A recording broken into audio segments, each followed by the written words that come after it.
Hello families, this is Mrs. Kelly, the principal here at Emerson. I wanted to make a short video for you to tell you about the new assessment that the state of Indiana is using. We've used ISTEP for many years here in the state, and this year we have a new test we're going to be giving, and it is called ILEARN. And the ILEARN assessment will be used statewide to assess how students in Indiana are performing on the new Indiana academic standards. Students in grades 3 through 8 will be taking this assessment. So here at Emerson, this will be our 3rd, 4th, and 5th grade students. And we'll start this in the spring.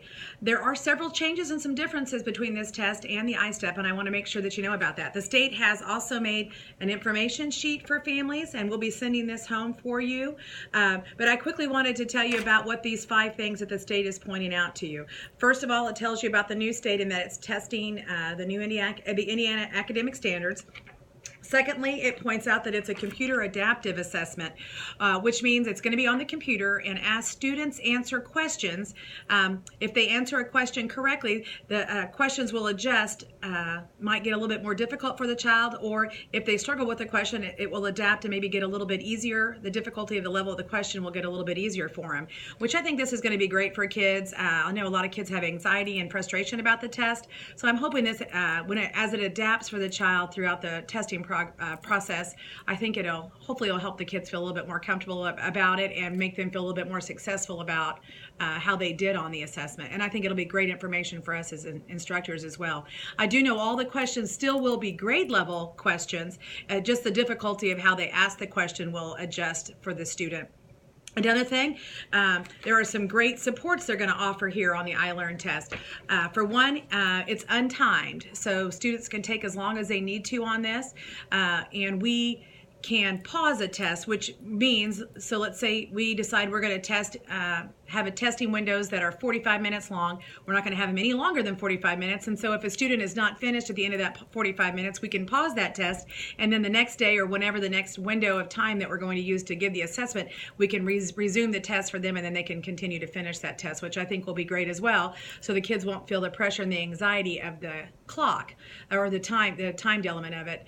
They will give us some suggested times on how long it should take a student to take the test, because we don't want the kids to rush through and take the test in 5 minutes. So we'll kind of have an idea of a ballpark on how long it should take, but if kids need longer than that, they can definitely have that, which will be it's a nice change. They also have some things they're calling, they have glossary, and they're calling them glossed words. There'll be words that have, I think they said, like a blue outline around it. And students will be able to move their cursor over that, and it'll give a definition for that word. And these would be words that they may not be expected to know at their grade level. And I think that will be very helpful for the kids on the comprehension part, and maybe on some of the science and math to have some of those glossed words. They're going to have stacked directions.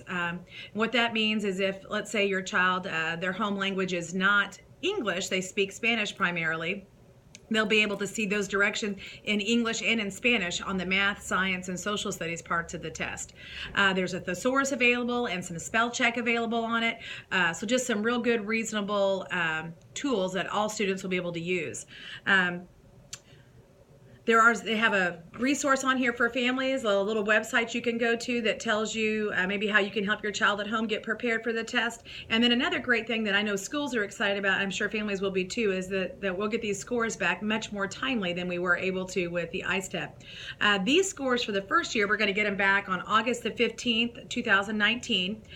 In future years, it's a little bit slower this year, they say, because it's the first year that we've given it. So in future years, we'll get these scores back even quicker. I think they were saying like 12 days after the assessment to get some raw scores back on kids' performance, and you'll get to hear that too on your child. That, again, won't be this school year, but next year. So we're excited about getting some quick results back on students, so we can, that'll help us know how kids did quickly during that same school year they took it. If you have other questions about it, please feel free to give us a call here in the office or come by and speak with me, or your classroom teacher can help you with it. And we'll be sending these flyers home with all this great information about the new assessment. Thanks.